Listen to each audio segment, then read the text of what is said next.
HD news, India सच के साथ। हिंगणघाट आगारात ST कर्मचाऱ्यांची महाद्वार सभा, हक्कासाठी एकजुटीचा निर्धार। महाराष्ट्र एसटी कामगार संयुक्त कृषी समितीच्या वतीने हिंगणघाट आगार येथे आयोजित महाद्वार सभा उत्साहपूर्ण वातावरणात आणि अभूतपूर्व प्रतिसादात संपन्न झाली। विविध प्रलंबित मागण्यांसाठी तसेच कर्मचाऱ्यांच्या हक्कासाठी एकत्रितपणे लढा उभारण्याचा निर्धार यावेळी करण्यात आला। सभेला आगारातील कर्मचारी, पदाधिकारी, सभासद तसेच कामगार बांधव मोठ्या संख्येने उपस्थित होते।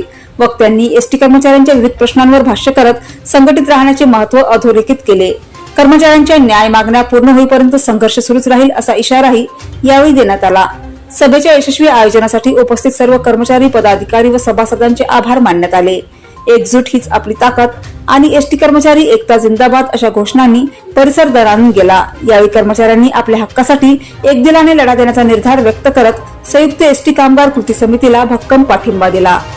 दिनांक 29/5/2026 रोजी महाराष्ट्र एसटी कामगार संयुक्त कृती समितीच्या वतीने प्रशासनास, माननीय परिवहन मंत्र्यास, माननीय मुख्यमंत्री आणि राज्याचे दोनही उपमुख्यमंत्री यांना एक नोटीस बजावण्यात आली।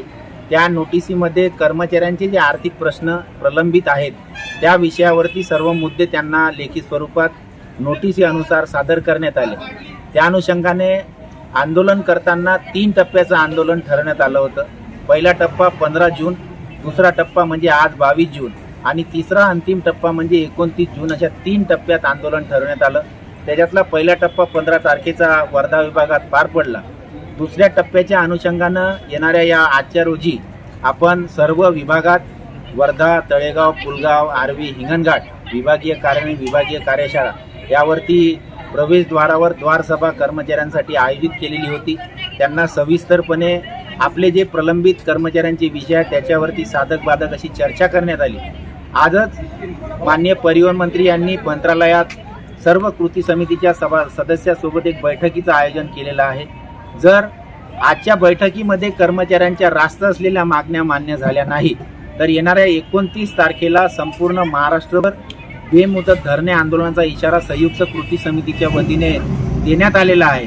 माझी प्रशासनास विनंती आहे की जे प्रलंबित विषय आहे ते तातडीनं सोडून कर्मचाऱ्यांचं मनोबल वाढवावं। एसटी महामंडळाच्या ताफ्यात स्वमालकीच्या बसेस घ्याव्या। चालक वाहकाची कंत्राटी भरती न करता संपूर्ण भरती ही नियमानं एसटी महामंडळाचे कर्मचारी म्हणून घेण्यात यावी आणि एसटीला कशा पद्धतीनं आपल्याला बळकटी देता येईल, प्रवाशांना कशा पद्धतीनं सुविधा देता येईल यासाठी साधक बाधक चर्चा करून या बैठकीच्या अनुषंगानं आजच्या बैठकीमध्ये निर्णय घ्यावा।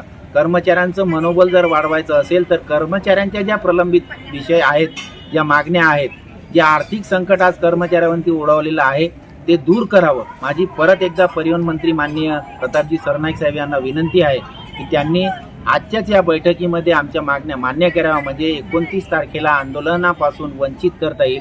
अन्यथा जर आज आमच्या मागण्या मान्य झाल्या नाही तर येणाऱ्या 29 तारखेपासून वर्धा विभागासह संपूर्ण महाराष्ट्रभर हे आंदोलन होणार आहे। या आंदोलनातून जर एसटी महामंडळाचं नुकसान होत असेल तर त्यास प्रशासनच जबाबदार राहील, एवढी मी माझ्या या वर्धा विभागाच्या वतीनं विनंती करतो। थांबतो। जय हिंद, जय महाराष्ट्र। ऐसी ही ताज़ा तरीन खबरों को पाने के लिए हमारे चैनल को सब्सक्राइब करें और बेल आइकन दबाना ना भूलें। धन्यवाद।